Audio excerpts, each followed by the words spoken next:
Yo, what is going on, homies? It's your boy Stumped back for another Optc video, and in today's video, we're doing something a little bit fun or a little bit frustrating, however you want to look at it. And we're hopping into Garp's challenge Navy with each color variation repping the mean. So shout out to my boy CHOO Big, one of our Yonkos on the channel, a big supporter of the community. Go check him out. I will leave a link to his channel in the description below. But it is this man's birthday, so please in the comment section give everyone, my boy, a big happy birthday. And for my Yonkos, if you guys know what we do for members on this channel, as well as what we do on streams for members, is we do take video requests, and we do a lot for our members, especially our Yonkos. So in today's video, I do have a team to take down each color variation, and all of them are against Garp's Challenge Navy, and we are utilizing the mean team. So for the first team, we are utilizing mono strength, and as you guys can see on the screen here, we are actually using V1 Big Mom. Yep, you heard that correctly. We are using V1 goddamn Big Mom. And funny enough, actually, once I got this team sort of rolling, it actually did fairly well. Not obviously, these teams are obviously not the most optimal teams because they're mean characters, or there are characters that are sort of joked about or trash talked about in the community. And V1 Big Mom, she ain't no exception. So the team consists, if you guys want to check out this team, if you do want to give it a go yourself, I do have the supports and stuff at the start of the video. And I will have that for all of the teams as well. But the team consists of V1 Big Mom. She's our captain. With her enrage mechanic, she can actually be very, very good against this particular stage against Fuji, as you can actually get the 6 taps. Unfortunately, she can't kill, but what you can do is you can actually eat a Semmler Orb and then take him out on the next turn, and then stall on these Chicky Babes until the final stage as well. But the rest of the subs consist of V1 VV Rebecca, as their switch ability gives us a chain lock, which is very, very strong. We have Kid, Max Limit Broken, and Keyed from Treasure Map, so we can get around the Hunger and get around the Bind and Despair with the Luffy Taro support, the Treasure Map unit that came out with Kid, the summonable one. We have the Sweet Generals, as they are literally just an amazing attack booster, chain buff, as well as color affinity for the final stage, as Akainu will turn into the opposite color to our captain. And then finally, we have Dogstorm. Now, Dogstorm is really, really good because he can actually remove the threshold on the on the revive, as well as give our strength units an attack boost, which is really, really strong. With Big Mom being in her rage ability as well, her special's nice because she can give a 2x attack and a 2x orb boost to the captains when they're both enraging. But otherwise, they don't provide too much. But the fact that they actually give themselves such a crazy multiplier when they are in their enraged forms, it does actually help out quite a lot, and it does help out by getting around the burn on the final stage. We do have the support of Paraspero, limited recruit Paraspero on our Big Mom to help us getting around Threshold as well, but that's not really essential because you can utilize Dogstorm special twice. I think we have Cat Viper on our Dogstorm as well, and as you can see, we can basically take down the mono strength team with double V1 Big Mom. And honestly, that was a pretty good recommendation. I didn't actually mind the Big Mom one. I didn't also mind the Sai and the Int one, but the next two that you're about to see, how we managed to get them done is beyond me, but we managed to do it. So onto the Dex variation, we're using everyone's favorite legend, apparently. We're using double Hawkins, and yes, I am cheating. I am using Kaido as a sub. Don't even at me, I don't even care. I was making 5 of these videos, and I didn't want to sit here for days trying to do double Hawkins. If you guys want to check out double Hawkins, shout out to my boy Kruby G Gamer. I will leave a link to his video and his channel in the description below. He's an absolute legend, and he's done it with double Hawkins. The only reason I'm doing this is because it was a request. Don't ever expect me to be running double Hawkins ever again. I dislike this unit so much. But double Hawkins for these challenges he's actually quite good. I'm not discrediting how good Hawkins can be. He's just not my playstyle, and he just frustrates the absolute hell out of me. With the subs for this particular team, we are running a predominantly cerebral-based team. We do have Laffy, Luffy, and Law. We have Kaido as a sub, we have Sanji and Pudding, and we have V2 VV Rebecca. Now, the teams that you are seeing in this video, they are completely stacked, because at the end of the day, this is just for the meme, and this is just a bit of a happy birthday to my boy CHOO. But at the same time, it was sort of kind of nice using some of these older legends, and still having a little bit of fun with the nostalgia effect and getting the content done. Now, obviously, if you have Vivi, Rebecca, V2, or Sanji Pudding, using them as captain is just way more viable, and then using Hawkins as a sub. But it just shows that every unit can be good in their own right. And if you do have the right subs, or you do have very powerful units, you can get around most of the debuffs that the game can throw at you. Hawkins' tap timing bonus is very, very good. But the problem I have with Hawkins is he's just very counterintuitive, in the sense that he extends the hit counters, or the time that it takes for people to, like, the enemies to attack you. And ideally, you actually want to take damage. That way, his tap timing is a little bit stronger. But with this particular piece of content, we can't really maximize his tap timing for the final stage against Akainu, as Akainu actually wipes away all of our cumulative buffs, which means all of the damage that we take in terms of the tap timing is going to get wiped when we move into the final stage against Akainu. But it does help out significantly against the next stage against Fuji. This Fuji stage is really like the hardest part of this particular Garp challenge, if you ask me. That and the Kizaru stage is very annoying. But this particular stage against Fuji right here is, to me, one of the most annoying stages, mainly because you can only tap with 3 units. Now, with Hawkins and his tap timing, he can maximize more damage just with the 4 units. And then literally with Kaido and his HP cuts, we can easily blast that particular stage out of the water. Onto the final stage against Akainu, this is where we're basically just going to pop all of our specials, basically utilizing our Kaido special and our Vivi Rebecca special. That way we can basically give our whole crew a 2x attack, a 2x orb. With the chopper support, we have some color affinity, and then we have the super type of Hawkins just to maximize our damage on this final stage. With the revive that Akainu has, we can actually utilize the special of Sanji and Pudding. That's going to give us a color affinity buff as well as remove the threshold. Then we can use the switch ability of Luffy and Law to get a 2x attack boost on them. We can get some matching orbs with Hawkins, and we can absolutely destroy Akainu, and thank the Lord that is over. Otherwise, Dex doesn't really have too many issues with these Garp challenges. For being the worst color in the game, it actually has a lot of potential when we are doing these Garp challenges, mainly because they have a lot of characters that have a lot of synergy, and they have access to cheesy characters like Hawkins and Kaido. So that was Mono Dex, the meme that is Legend Hawkins. On to the next team now. This one was the biggest struggle, in my opinion. We are using double Smoker. Shout out to my boy 3D2Y. I know you're watching this video, and I know you have your hands in the air right now, shouting to the sky, saying finally Smoker is getting some love. But another unit that I just absolutely despise. I do not like this unit, and the fact that we are using all dual units but still managed to get it done was actually fairly impressive to the boy Smoker. We do have the help of the Mama Shanta ship, but the problem with Smoker, he is only a quick booster.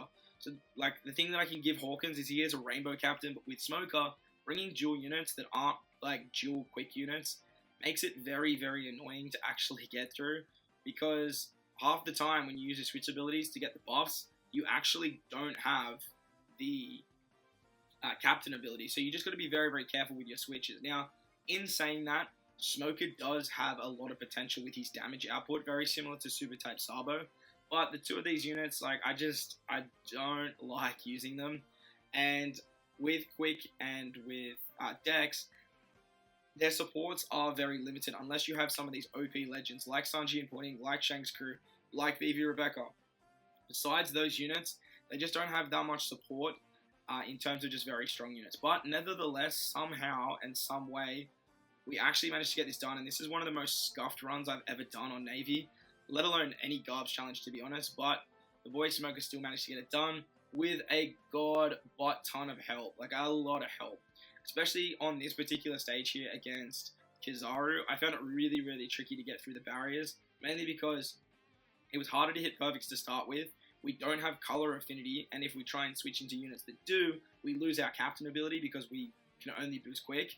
But with Smoker and his damage output hitting those perfects, we did manage to sort of whittle down Kizaru's HP, utilizing the healing mechanic of Vivi and Rebecca, as well as Sanji and Pudding every single turn, stockpiling that 25% damage increase. Shanks' crew was an amazing support for this particular team. Without Shanks' crew, we would not have the damage to take down majority of these stages, as his 1.5 times attack and his matching orbs was just absolutely clutch. It was just so damn strong. This particular stage against Kizaru actually took me a very long time, and without the Mama Shanta, I don't think this team would actually function the way it does, as without that meat orb, we just wouldn't be able to stay alive here, as we do actually have to tank quite a bit of damage.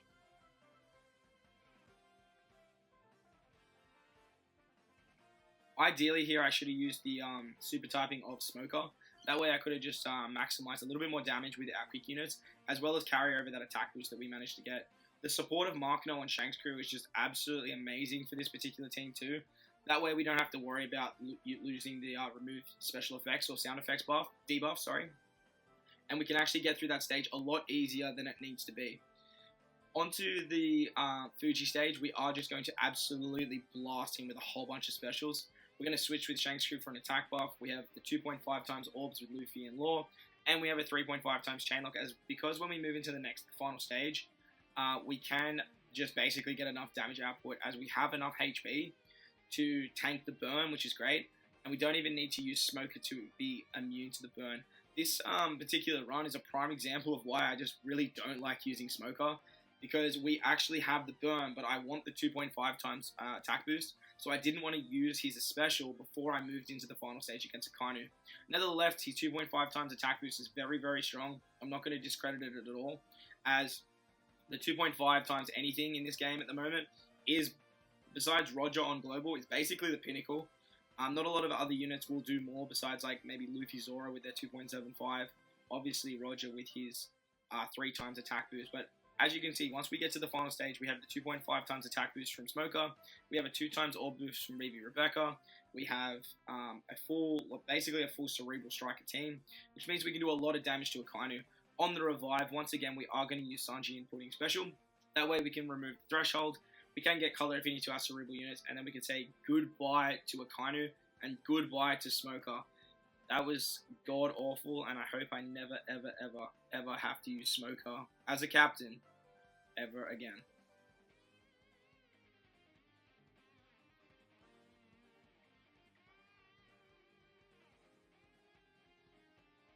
Moving on to the fun stuff now, we are onto the Psy variation, and we are using the meme that is B3 Rayleigh. And actually, funny enough, B3 Rayleigh managed to get this done really, really well.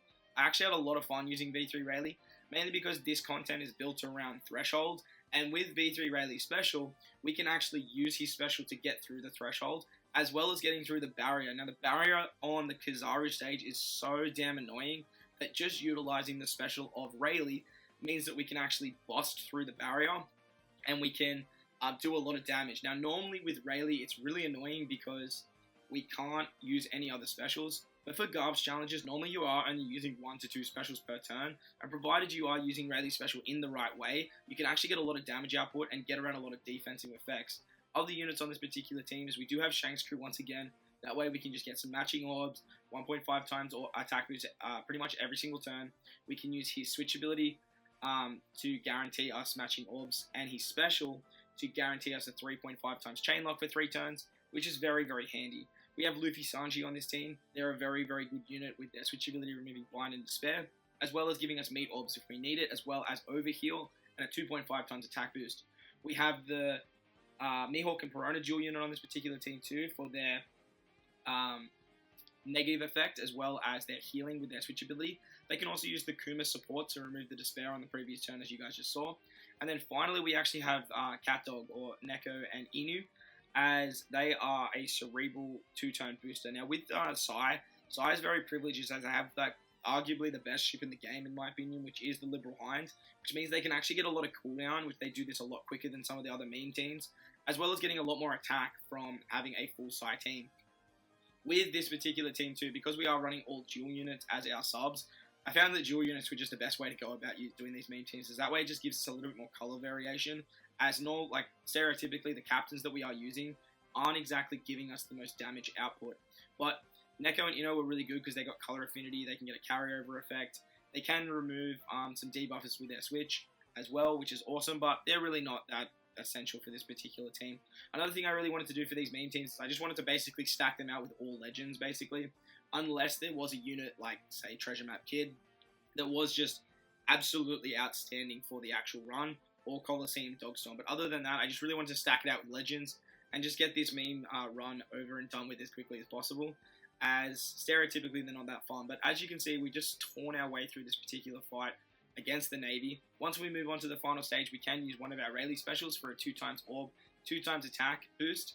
And because we have a full Psi team, we've got a 1.7 times attack boost from our Liberal Hind as well. And with that, we can actually just take out Akainu with normal attacks after we've used our Rayleigh special. We don't actually need any other specials. On the revive, we can use our friend Rayleigh. Big shout out to Christy too, who was in the chat, who kept putting on the character that I needed, as well as putting Cotton Candy on the unit. So big shout out to Christy darling in the chat as well. I think most of you guys know her in the community as well. Make sure to give her some love next time you see her, as without her, who knows if all of these runs would run as smoothly as they do. Once Akainu revives, he has the 2 turns of threshold. We can use our friend Rayleigh. That way we can actually go through the threshold, and we get a 2x attack and a 2x orb boost to our cerebral units, which this whole team actually is. With the switchability of Shank's crew, we can give ourselves some matching orbs, and we can take out Akainu easy peasy. So V3 Rayleigh, even though he is a meme, was actually pretty fun. I actually had a lot of fun doing that run. Onto the final team, which is the int variation. We are utilizing the girl Pudding. Shout out to Flamevius. I'm sure he always enjoys seeing these Pudding runs. But when Pudding was first released, there was a lot of hype around her, but there was also a lot of negative things said about her. I believe that she's one of the best subs in the game. Like, no one can really do what Pudding does. She gives cooldowns. She can reverse her own special cooldown if you have that debuff. She can stockpile attack and orb boost, which then don't get triggered through interrupts, which is just really, really strong. And other than that, she's a 4.25 times captain for int, which is just really not that bad. But like I said, shout out to CHOO once again. He did pick all the captains for these particular runs, and he said he really wanted to see a Pudding run. He did say I could use Sugar for the quick variation, but I wanted to challenge myself, I guess, and the fact that I'd already done a Sugar run meant that I had to try and give the boy Smoker some love. But as you can see, with Kid, we can remove the threshold. The Kazuna Kid, he's very, very good as well as giving cooldowns. We have Verse Big Mom on this particular team. She can be an attack booster or an orb booster depending on what stage we are. And with Pudding's special, we can actually stockpile her attack or stockpile her orb boost and then use them where we need to. We have Law with the Corazon support to remove Blind and Despair on the Smoker Tashigi and Hina stage. And we have the Mihawk special to get a carryover attack boost as well, which is really, really strong. We can also use V1 Zora on our Mihawk. That's really strong for this ESO stage, as that way we can actually guarantee ourselves a 2.5 times chain lock, and with the 4 units we can take out ESO. The problem with Pudding that I did find though is Akainu actually wipes away your cumulative buffs, which means that you actually lose any stockpiled effects that you do get with Pudding, which made the last stage just a little bit more finicky. But this was actually my first run with this particular team, and it actually managed to do it the easiest. Now, in saying that, Pudding is the best of the legends that were picked, in my opinion, especially as a captain. But she still isn't the best option within. As you can see, we have Verse Big Mom, Halloween Law, and Halloween Mihawk, who are all better int leaders. But it was nice to use Pudding for a change, as I don't actually normally use Pudding for these int runs. Once we get to the final stage against Akainu, we can use the Big Mom special to get an attack boost, and that's basically the only buff we need, besides the support of Nami, to give ourselves a little bit of color affinity. We do have Pudding here. You can stockpile a special, or you have to, but it's actually going to get wiped as Akainu hits us with the red Haki twice. But Pudding is quite nice because she can make matching orbs as well, so that's another benefit of using the Pudding special, as well as making Psi orbs, which are our negative orbs, matching when she is our captain as well, which is really, really nice. Once we get the res of Akainu, we have the carryover of the orb effect. We can use Kazuna Kid to remove the threshold once again and get some end of turn damage, and then we can actually use Mihawk for an attack boost, and that way we can say goodbye to our boy Akainu. So there you guys go. That was the meme teams done for my boy CHOO Big on his birthday. Happy birthday, bro. Shout out to you once again. You're an absolute legend, and I appreciate the hell out of you. But guys, I hope you guys enjoyed this one, and if you did, make sure to go down there and belt the like button for me. If you are new to my channel, hit the big red subscribe button too. But guys, wherever you are in this beautiful world, make sure to enjoy the rest of your day. As always, I thank you for watching, and I will catch you all in the next one. Lights!